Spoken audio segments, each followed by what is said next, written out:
Hey, if you like to shop on Amazon like most everybody, you can help Southgate Media Group out by going to southgatemediagroup.com and look at the top. There's an Amazon link. You can click that, log into your account, and a portion of everything you buy will help support the podcast of Southgate Media. So it's cheap, it's easy, and you're just doing the same thing that you would do anyways. This is Dan Jurgens, and if you want to have a good time, keep listening to the Krypton Report. It's a bird, it's a plane, it's Superman! Jason J. Lewis, the voice of Superman on Justice League Action. This is Mark Wade, writer of Superman Birthright, and you're listening to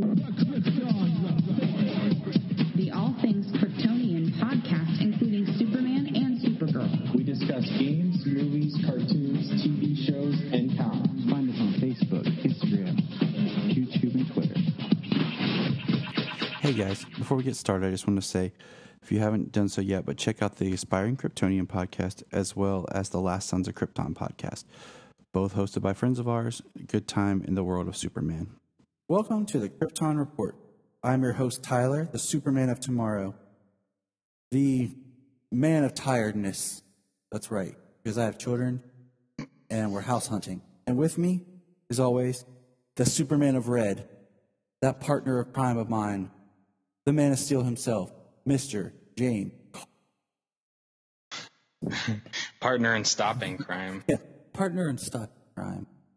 Unless we're from Earth 3. Well, at this point, we're probably on Earth. What the heck? But who knows? Who knows? Good time. House hunting. That's horrible right now. And, yeah, that's life. And it's taking us forever to record because of life. So, good. You're just glad people you're getting to hear our lovely, lovely voices. Yes. It's like sweet caramel to your ears. It is. It's like having a Twix. James is the left side. I'm the right side.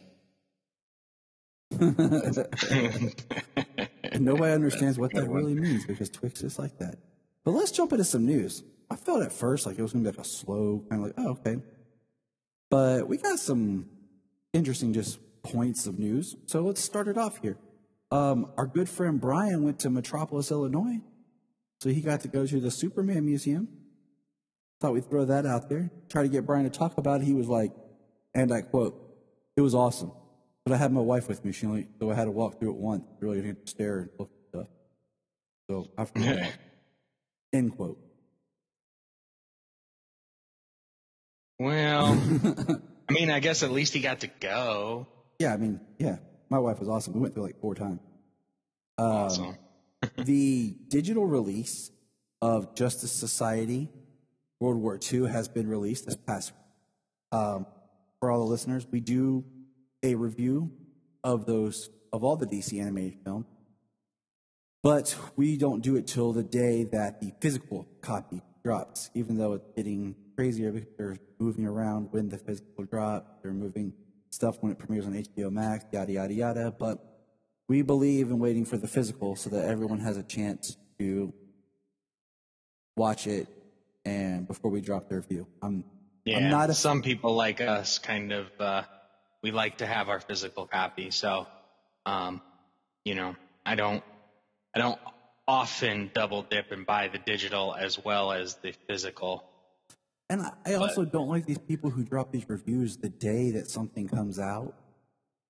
And I'm like, nobody's had a chance to absorb the material. So it's a little nerve-wracking. But also, let's see here. Not a lot to tell, but there's been pictures that surfaced of Michael Keaton's Wayne Manor, with Warner Brothers trucks in front of it, where they are beginning filming for the Flash movie. As of right now, it's called The Flash, not Flashpoint, people. So, just want to get that across. Well, I hope I hope everything runs smoothly. COVID and stuff. I mean, the UK and Canada and things like that, they have strict guidelines that when people on those sets and stuff like that, they catch COVID, they shut down for a couple of weeks. Yeah, they do. So, hopefully they have a smooth run filming that movie. Not too many problems. And, it's The Flash. We've been waiting for this movie forever. Yeah. So hopefully, since it was announced back in 2014. Can you believe that? It was announced in 2014. yeah, that's crazy. Also, quick information. They released this we didn't even know about. There's going to be a Teen Titans Go and a DC Superhero Girls crossover episode. I definitely am going to watch that with my kids. We've watched all of Teen Titans Go pretty much to this point, and all of DC Superhero Girls. I mean, the original style and the new one, which the season's on Netflix. Yes, which is very nice, because I guess this is going to kick off its second season. It's a good show. It took me a little bit to get into it just because it's like a step above Teen Titans Go as far as like the tone and the seriousness of it. But I really like the original. Yeah, Teen Titans Go is very slapstick. I mean, that's all. That's what that show is built around. DC Superhero Girls is just a step above animation and you know what the characters deal with, like you said, the tone. And let's see here. Here's some amazing news, James. I've already marked this on my calendar. DC Fan Dome returns for 2021, but this time October 16th. And cool. I think, you know what? Being that time frame, I think it'll be another amazing event, because by that time we will have footage probably of Shazam 2, of Black Adam, probably another trailer for The Batman. We will have seen the Suicide Squad. Yes, we will have. So it's pretty awesome that, you know, they're going to do it again, which I think they should. I mean, there's still a lot to look forward to from DC in the future. I just hope, you know, the one thing about fandom, like I hope if they make it a 1 day thing, awesome. If they do a 2 day thing, I think it needs to be back to back. And I just think last time day one was so much better. It was so great because you felt the energy. Like you're at your house, but then like everybody online's talking about it. You know, everyone's messaging everybody. Like it just felt so great. Like we were sharing and experiencing something. And then the second day, which was more like comic based and stuff, like I felt like it kind of faltered a little. And they changed some stuff around. Some panels didn't appear on Fandom. They just dropped them online. So I hope that if they do end up, you know, we still have some time. They do a 2 day thing. They kind of split it up a little bit, and just make it not much, but make it stronger than it was last year. But last year was amazing. Oh yeah, they nailed it. It was the best. It was the best online event. I mean, that was last year that we had from every studio, from every con, anything that we witnessed. Like DC Fandom was the best. I mean, come on, it did better than Comic-Con online did. You know, like it outdid Comic-Con. You know, Comic-Con had nothing because everybody pulled out to do their own specials. They had Bill and Ted. So, anyways, moving on. Let's get into some shows here, okay? So, how many people out there have watched Mad Men? You watched Mad Men back in the day? I have not. It's a show I've always wanted to check out, but I have not. I'll say this. I enjoyed Mad Men. I've never finished the last season because I feel like it started slow, and I felt like I was very much forced to try to finish it. And I remember the show's creator said like he had the image, like the final image of how it ended in his head for a long time, and it was about getting his main protagonist there. And I'm like, that's cool. But the big thing to me was it's like one of those shows that you watch once, it's good. I tried to go back and watch because like when I started watching it, Jania, she jumped on and started watching me, and then we tried to go back and watch what she had missed, and I realized I really can't go back and it's not a rewatchable show. But the reason why I bring up Mad Men, for all the people like, oh, you care about Mad Men, Tyler. The actor who played Pete on Menza, it's like, he, and I had it, and I'm pulling up his name, so everyone bear with me, has been cast as Jonathan Crane's Scarecrow for Titans. It was like Vincent. Yeah. I mean, I'm not familiar with him, so I'll just say he was kind of creepy, like that odd, like Vincent Arthur. He played Pete Campbell, and he was like a kind of a douchebaggy guy. He would be Jonathan Crane. He has also been on Law and Order in 2 episodes, the OA 4 episodes. See any movies that are prominent that maybe people have actually watched. I mean, he has a body of work. Most of us been looking at like indie stuff. He did in 2011. He was in that movie with Justin Timberlake, In Time. It was a pretty interesting concept of a movie.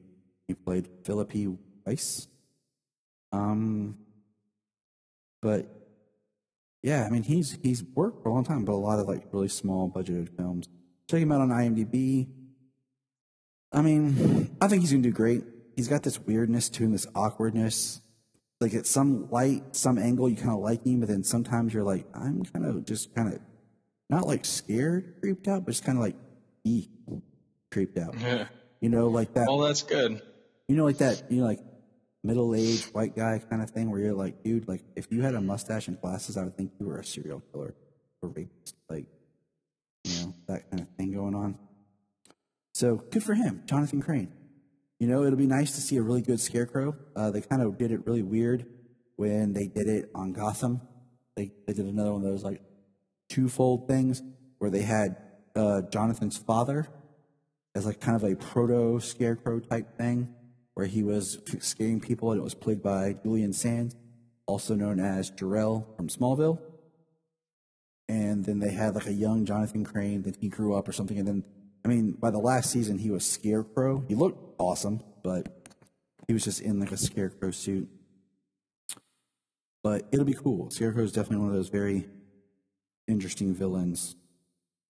I mean, Cillian Murphy was like perfect as Scarecrow in the Dark Knight trilogy, and I kind of wish he got more screen time. But it's better to want more and not have it than to have too much and hate it. Yeah, true.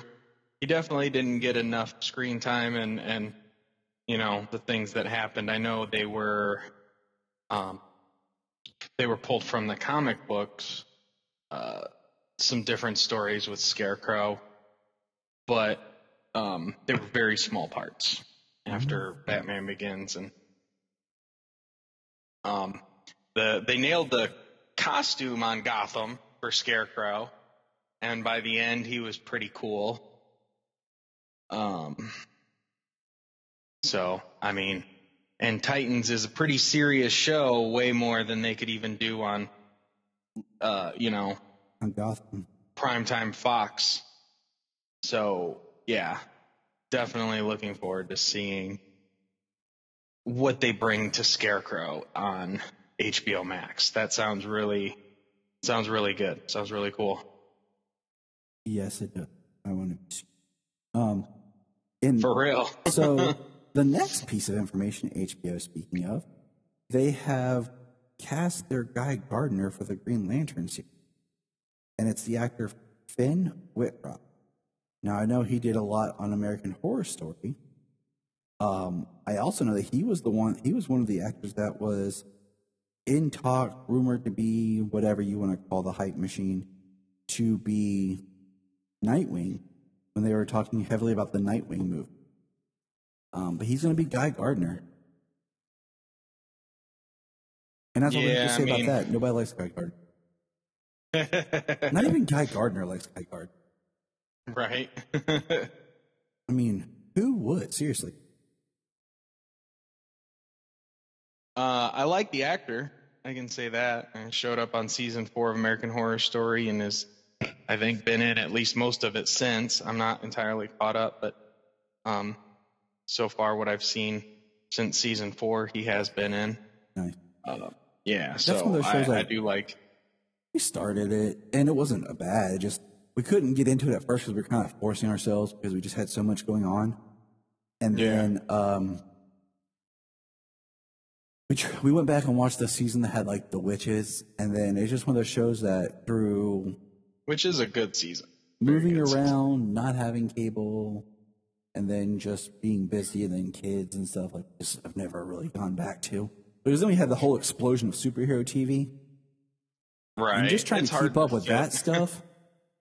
Like, it's hard to fit in everything you want to see nowadays. I mean, me and Jamie were just talking about, because we watched an episode of, was it Shadow and Bone, I think, on Netflix, based on a book. Yeah. It's on our to-watch list. And we watched the first episode, and we were just thinking, and you know, with what we talk about, how we want so many of these, we want these superheroes to have more like long form mini-series type stuff, shows, so that way we can really expand. You know, these things do so much better in a longer form medium than the time allotted that you're stuck to with a film. I mean, we've seen that now with WandaVision and Falcon and the Winter Soldier, and I mean, we've been watching CW for years, and we're looking forward to our HBO Max shows. We got Titans and Doom Patrol. I mean, just nailing it. So, absolutely. And then, let's see. This is a quick. So, real quick here, Zack Snyder released two pictures of behind the scenes of filming the Green Lantern scene for the Snyder Cut of Justice League. It was a little green screen setup with a motion capture suit for the actor, filmed in Zack Snyder's driveway. And it's just a pretty awesome behind the scenes photo. Because, you know, if no one knows that. Even with the motion capture suit, the green screen for a Green Lantern, like it kind of goes together. Yeah. For anyone that doesn't know, he wanted Jon Stewart to be in instead of Martian Manhunter. And I posted today would people have preferred Jon Stewart over Martian Manhunter in the end of the Snyder Cut. We won't get into that right now, but just head over to our Facebook and comment on that. And he had the Jon Stewart crew cut. Oh yeah, he did. And I just think that it would have been cool to see. And I'm hoping that maybe this actor, he looks good, would have gotten a chance to play Jon Stewart, say, an appearance in this Green Lantern series that's supposed to have multiple Green Lantern. Quickly, we got our first look at a picture poster of Naomi for the Naomi series. It's a panel or cover that was brought to life, and it looks cool. I'm definitely going to check it out. Like, I always give every show at least the pilot in the first maybe 2 episodes to see if I'm really invested in the story before I'm like, you know what, I'm out. And I mean, I've done well watching all, you know, CW comic book based properties. So I can't say it's one I'm thrilled about just because it's a new character. You know, I read it when she was in Bendis's run.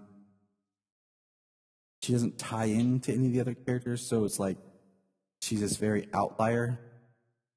So I'm not. Well, I mean, even in the comics, she's from another Earth. She's on the Prime Earth, but she's from another Earth. Now, if they bring her into the world of that she survived like crisis or something, that could. Yeah, that could be an interesting way to bring her about. Because that would just like bring her into the fold of the universe to kind of give freshness to the universe that feels like it's dying. All right, and then. Yeah, I kind of trailed off earlier. My point was when I was talking about Jamie was if they do, I told her it's really nice to see these streamers have the opportunity to make these shows and give us that long form. And I said if we ever get a remake of Harry Potter, they need to do it like 7 seasons for like the 7 years as opposed to movies. They need to do 7 seasons as a series for each year instead. Oh, I totally agree with that. Absolutely. That was one thing that we talked about last year when we did our big Harry Potter rewatch. Is it boggles my mind that there's no Harry Potter show for HBO Max. One that has this property right? with so much history. I mean, to just do like an origin series of Hogwarts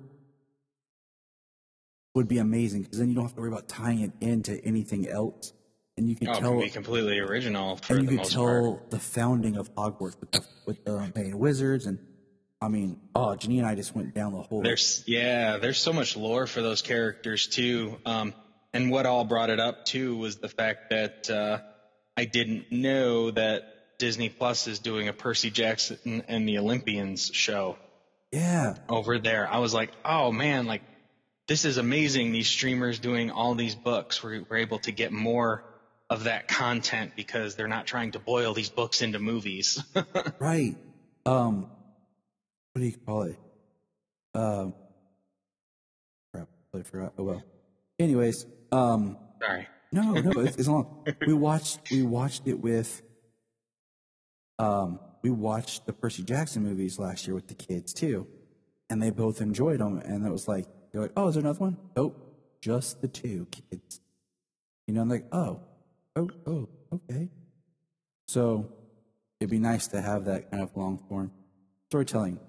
Stargirl and the JSA return August 10th.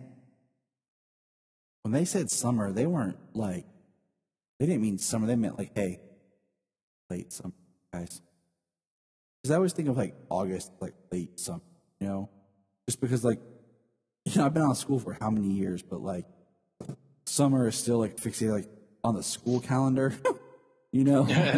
Like right. Summer starts, you know, late May, beginning of June, like June, July, you know, and then August, that's summer. And because August usually is into August or August September. is really midsummer.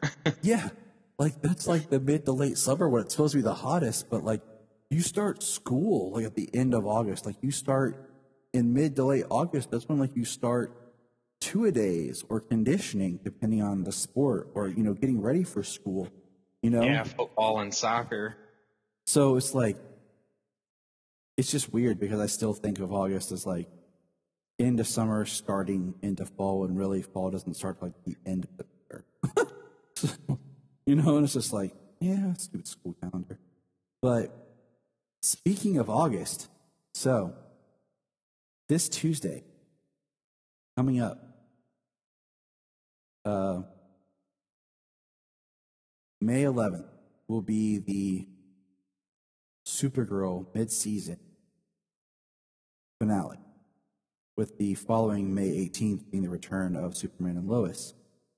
The final 13 episodes of Supergirl will air August 24th. Think of, like, I'm like, wow. Like, so August 24th, we're going to get Supergirl, and it's going to be, what's it one?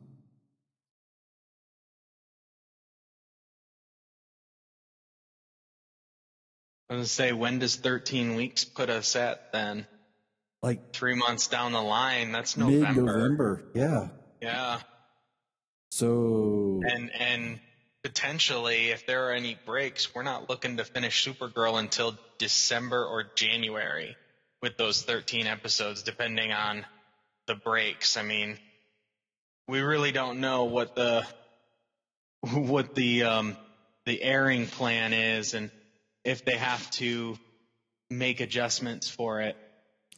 Right. For different things. I mean, like Supergirl swooped in to cover that airtime for Superman because they had to shut down production on that for a couple of weeks because of COVID. So it makes me wonder if it'll be knock them off schedule. If it might ends up being like one of those like Supergirl they'll kind of block out or whatever, and like, oh, this show all of a sudden like has to shut down because of COVID. Throw in Supergirl, you know, like there's some Supergirl. Oh. Well, now they've got a lot of shows. Some of the shows finished, so they have a few things to. They have a lot of episodes coming out to air.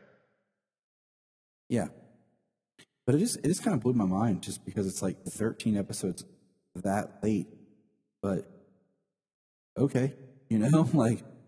Well, absolutely. I mean, the whole quote unquote television season, the fall spring season doesn't exist this year.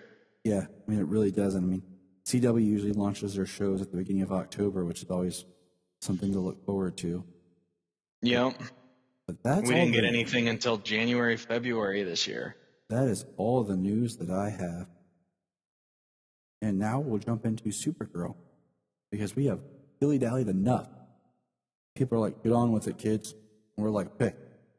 So, let's jump into Supergirl, Season 6, Episode 5, Prom Night. First thing I will say,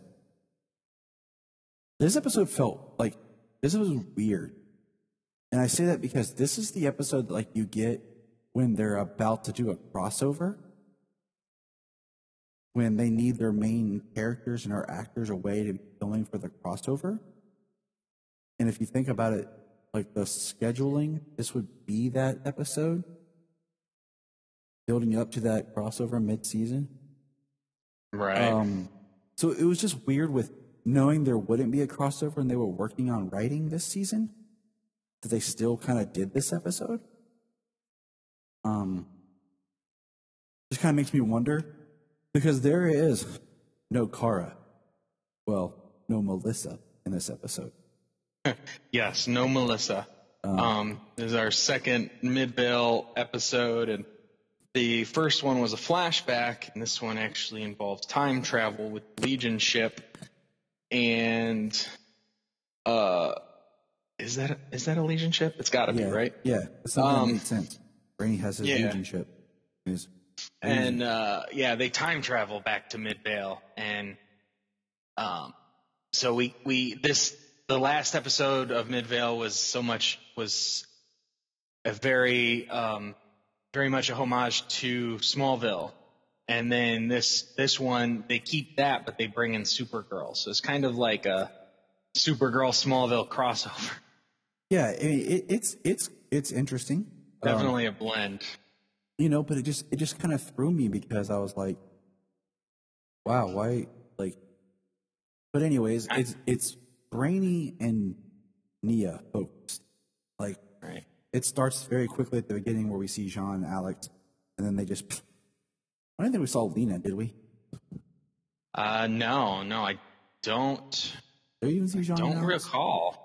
Yeah, we saw Jean and Alex. I know for 100% they were there. Because we get the line from Alex about Kenny, who supposedly died in Midvale, and Alex mentions it's one of those that happened, didn't happen. So basically alluding to it was the world before, world after Crisis. He died before because of the sheriff, and now after Crisis that didn't happen, so Kenny remained alive. Yeah. So I was like, okay, so Crisis is nice to be referenced. The 2009 prom. Does that make you feel old? They're talking about 2009? Yeah, seeing as my prom was in 2003. Yeah, mine too. And what's crazy is I say that, and then I'm like, wow, that seems fun. And then I think, 2009, that's the year I started dating Jania. That's the year Bella was born. So like it doesn't feel that long ago, but then at the same time, I'm like, geez, like that's the year Lots after. happened in that time. That was the year after The Dark Knight. It was the year without the MCU. because Right. we got, 2 movies in 2008, nothing in 2009, and then 2010 was Iron Man 2, then 11 was Thor and Captain America, then 12 was the Avengers, and then it was just after that. Right. So The it's just fuse was lit.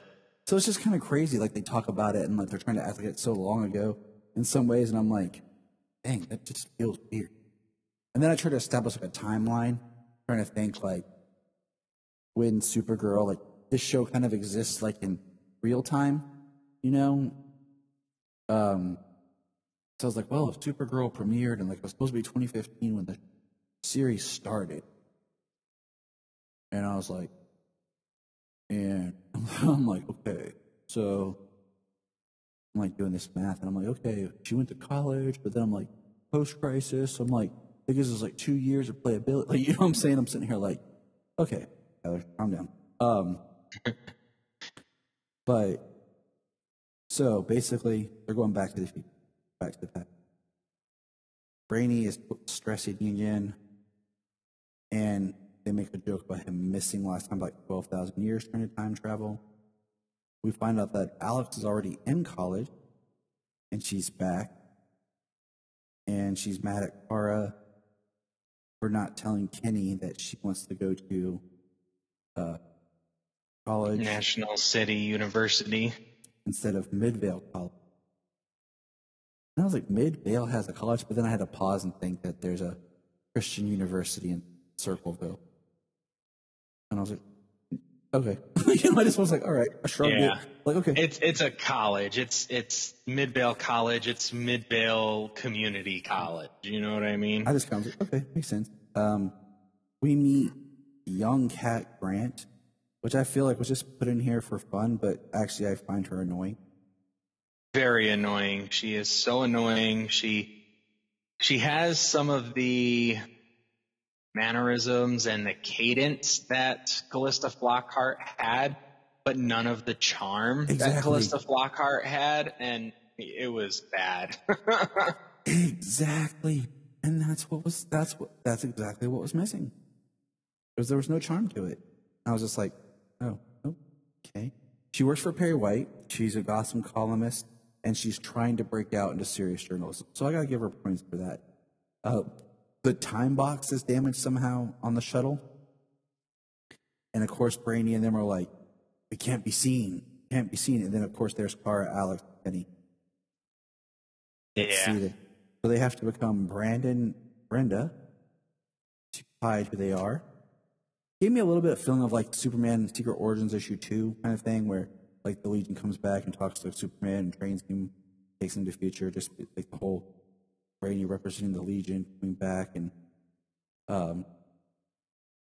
everything. So I was like, that's cool. And Alex is mad at Kara for basically using her powers. And Alex and Kara, they're not really like. We got to remember things are different from post-crisis, because at this point in time, had Crisis not happened, they would have been closer. Because it was the event from the last flashback episode thing that brought them together. It makes me also wonder where Kenny is in the future. If we'll get that story somewhere through here. Right. They hide the ship under the field. Dreamer uses her powers to peel grass to the ship. Yeah, it was interesting. Kenny and Kara are doing this save the day thing, like Clark and Chloe used to do. And they've got their own plays to call for superheroing. Mm-hmm. And Kara uses her heat vision and splits the field open. And then Dreamer kind of tells her story as like her and Kara bond over being aliens. And I was trying to think if any of what she said sounded retconny. Didn't didn't Dreamer get to talk to her mom before she died about her powers or something? I don't remember. So the Dreamer's story was her sister, her older sister, was supposed to be the one with the gift, and they were grooming her sister to be the one with the gift. And she kept it hidden, and then they found out, but they died. Okay, so she had nobody to teach her how to interpret her dreams, which is where her story is this season. I was trying to remember. And the end of last season, not being able to interpret what her dreams mean. I knew that it was supposed to be her sister. I remembered that. I just can't remember the mom part. It's been so long. Especially with the post-crisis revisions, I'm kind of always listening like, has something been changed? So we get a Lois Lane mention. We get 2 Superman mentions this episode. Kat, when she shows up, she says C.J. Grant.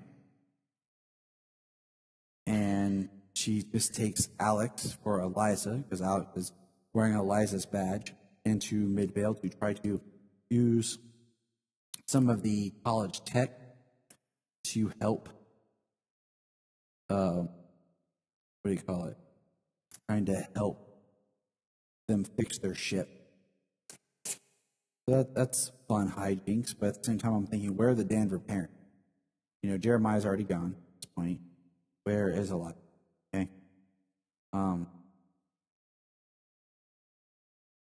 And the humorous part is we get a picture of Helen Slater in this episode, but Eliza is nowhere to be found. We get a great picture of Helen Slater in this episode. Like, oh, there it is, stock picture. So we get Brainy, who gets discovered hiding at the school trying to build a 3D printer, who ends up joining the drama club, the baseball club, the glee club. Anything else? Or is it like he basically he did baseball, he did he joined a lot of clubs. Heck, what did he say? He said, pretty sure he said mathletes.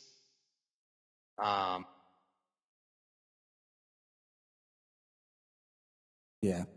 I want to find it because I thought it was really funny.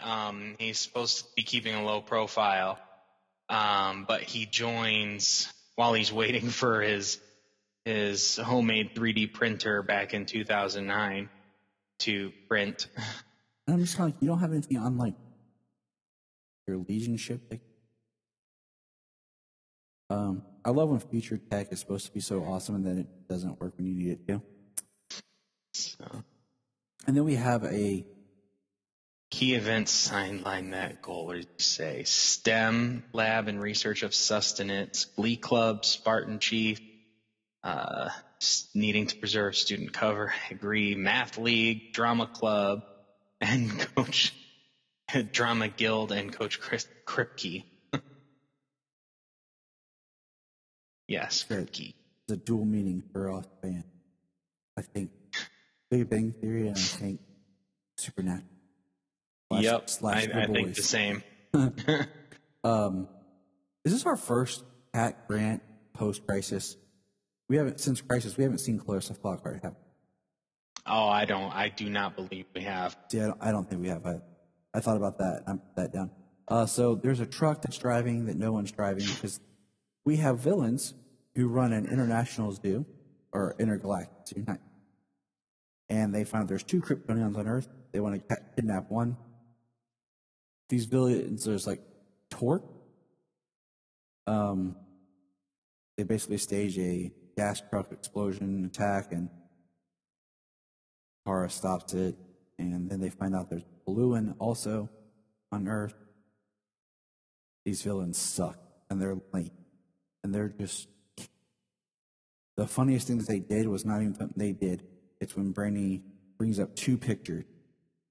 One looks at this horrible Death Eater, like gonna tear your face off, alien creature. The other is Torque.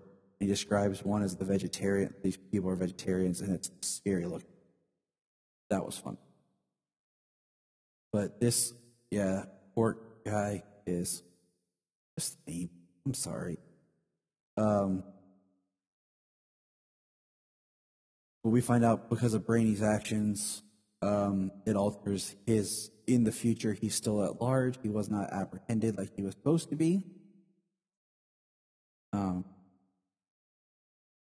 He's very open. At the end of it, basically he outsmarts them and kidnaps, kind of like traps them. Pat drives a car that has a Metropolis license plate. I do like when cities have their own. I know, right? I thought that was very interesting that we have a scene where Nia calls her mom, even though they're in the past, because of issues, like you said, interpreting her dream. Yeah. Alex has a whole speech she gives to Kara about sacrifice. She calls Kara immature. And let's see. What did you think about good old Nia singing 9 to 5? I mean, her and Brainy had a good time doing it. I thought she had a pretty good voice for it. Like that it's her stress song. I was like, I'm started singing. I'm like, Dolly Parton's her stress song. All right. And then I'm like thinking about the movie. It's a funny movie. Good movie. And I was like, all right, I guess I can see that. I don't know why when I was young I'd be singing 9 to 5 when not work, but whatever. Made her happy, made Brainy smile, and we have this tension between Alex and Kara. So that's interesting because we're back to that kind of drama. But Kenny reveals to Kara that he built them a hideout. And it's in an old barn. And like the loft of the barn, it's their fortress. Mm-hmm. For their crime fighting days ahead. See, at this point, I know that they know what Kara can do. I don't know if they know that Kara is Superman's cousin and that she's a Kryptonian, and they named it a fortress in like his honor. I think it's one of those just wink, wink. Look, it looks like Clark's fortress, Smallville, his loft barn. Well, I think that is definitely a part of it. Oh, and they even called it Not out, the whole saying thing. Hawaii and everything. I'm like, all right. So, and then the big kick in the face when I was watching this, because I wasn't keeping track of time, is to be continued. And so it's to be continued, but I think I wrote this down. I'm double checking. This coming week, there isn't an episode. And we're going to skip this week. And the next episode is May 11th, which is Prom Again. And it's the second part to this. And I'm just kind of like, I feel like, I don't know, this episode to me was okay. I wasn't extremely thrilled about it. Yeah, it was kind of fun. Like we said, it was kind of the episode that makes me think they're building up to like a crossover, but at the same time, I don't want to feel like I did for Arrow. Where I'm like, this is my last season with these characters, and you're wasting my time. Like, No, it's on Tuesday. Air date is May 4th. So what? we have another episode. For what? For Prom Again. Are you? Where are you seeing this? Because I'm on. I mean, I just looked up Supergirl season 6 Prom Again on Google. It says new. I'm on IMDb. It says next episode May 11th. Maybe we should go to CW. CW. Look how efficient we are using such wonderful things. So let's see. Tuesday, 4th. I have a link here for Prom Again that says May 4th for IMDb. What? Yeah. I'm going to send you my screen. No, now this one, no, that one says that once I clicked on it, it said 11. Here they change. Well, good listeners, we'll find out because We don't know jack crap. Thanks, internet. But all it says, like, I'm on the CW. It says, get the app, Tyler. It's crazy to me how much the CW just was like, app. Because all it says is Flash and Supergirl Tuesday. But it doesn't say the details of the episode. But anyways, so it says next new episode 5/5/20. Well, that doesn't work. So you know what? Let's just all wait and find out. We'll find out together, man. Well, this is from the TV Guide website. That was gonna be my next. Is Prom Again is May 4th, and Fear Not with a K is May 11th. So that would make me happy. And we'll just wait and see, because maybe they changed it at the last minute or something stupid, because they were like, oh, we're going to drag this out, because that made me sad. So I want to see Kara, like Melissa Kara, before I go on this long hiatus. Here's my last question, because it didn't quite make sense to me. They talked about needing Kara's DNA to do this whole track thing, right? They talked about when she expels power. What DNA do they need exactly? Because wouldn't just having young Kara, you'd be able to get DNA? Well, I mean, quite possibly, but, with the Kryptonian indestructibility, how many times could they actually leave a significant trace of DNA when they would expend their powers beyond and make themselves vulnerable? I mean, that's what I'm saying. Like, what do they need? Blood? Because, like, didn't you just get a piece of kryptonite and cut her? Or, like, ask her for a hair sample? Or, mouth swab? Something like, But anyways. Well, you certainly can't get it from her now. She's in the Phantom Zone. That's what I'm saying. You go back in time and get it to her from, or like I said, like, let's make some more paradoxes here. Just go back in time, like before Lena sends her to the Phantom Zone, and just kind of push Lena a little to the side so she doesn't hit Kara. Oh, look, boom. Yeah. Well, their original plan was to get it without being noticed. So, but time travel, it's always fun. Yeah. But then in this episode, they create a space. They changed the space-time continuum. They created a new future because of their actions and their involvement.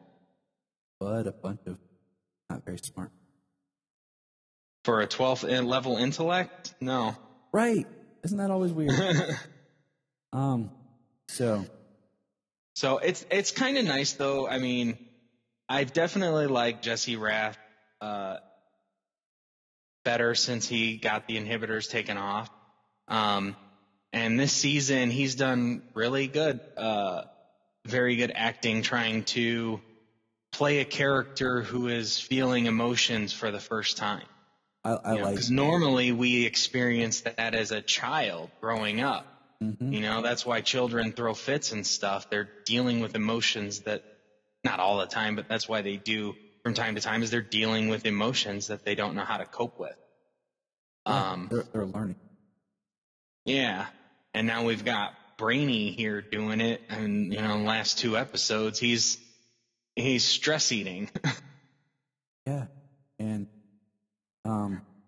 it's been interesting. Yeah. This episode, for the season, I don't know that it's one of the best episodes of the season, but it did bring a certain levity since it's been kind of so dire, so serious since the season began. I'll give you that. I just get bummed because I'm like, this is the last season. It's like, I don't want to.